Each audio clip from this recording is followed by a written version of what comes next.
I will bless those who bless you, and I will curse those who curse you. Genesis 12:3. What I want to talk about today is how not to bless Israel. Now, my intention, as a disclaimer, is not to cause anyone a discomfort or unpleasant feeling, but I firmly believe it's important for you to know.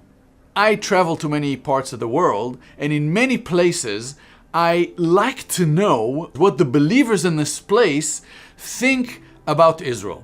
And if I were to believe what I see in TV channels around the world, Christian TV channels, then in every street corner in Israel, there's a hungry elderly person, and it is your responsibility to click the button or call that number and make a donation. Otherwise, God will curse you. So many believers around the world treat Genesis 12:3 as some sort of a magic formula without really understanding how God tells us to bless Israel in this day and age, that Israel as a nation rejects the Messiah, Jesus. Now, you may imagine, and that's factually true, that billions of dollars are being donated every year by evangelical Christians for various causes around Israel.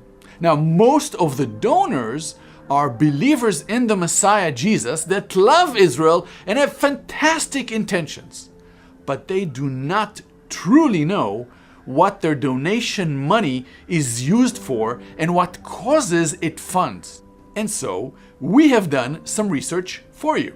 And here are the 5 causes that receive the most funding from evangelical Christians. Here they are.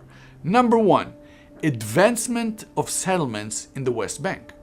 Number 2, the Israel Defense Force, our military. Number 3, a variety of secular goals like a secular college or a hospital wing. Number 4, humanitarian aid.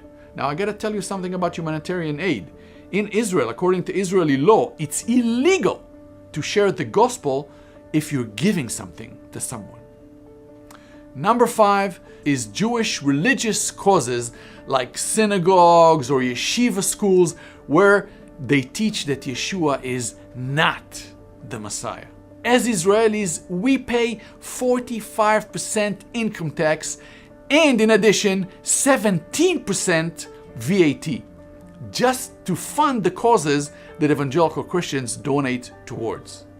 Have you noticed what is missing in this list to which the disciples of the Messiah donate every year? You got it. The gospel is missing. And so estimates are that the gospel work actually receives only 1 or 2% of the funding coming to the state of Israel. This is sad, embarrassing, and disappointing. Because as a Jewish Israeli, let me tell you, what the state of Israel, what the Jewish people need is not material wealth.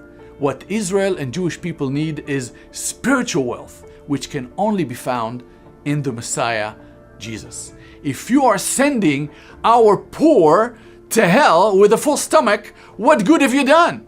So today, when you enrich the state of Israel, when you give to the Israeli military, when you fund building of settlements, when you build synagogues, even when you give to Israeli needy, you need to know the nation of Israel, Israelis, do not relate this to the grace of God, not to the gospel, nor do they even know that it comes from Christians who love Israel and who do that in the name of Jesus. As far as our people are concerned, we are thriving because of our wisdom, our greatness, and our strength. And that further pushes out the message of the gospel from Israel. What we really need as Jewish Israelis is the good news of the Messiah, Yeshua. While it is illegal for non-Israelis to come to Israel and share the gospel with Israelis, for us living here, it is fully legal to share our faith with our neighbors, our families, our people. And this is why we at One for Israel firmly believe that the best way to bless Israel and fulfill Genesis 12:3 is by sharing Yeshua, our Messiah, and his message with Israeli, Jewish, and Arab people. If you agree that the best way to bless Israel and to fulfill Genesis 12:3 is by sharing Yeshua and his message, please share this video.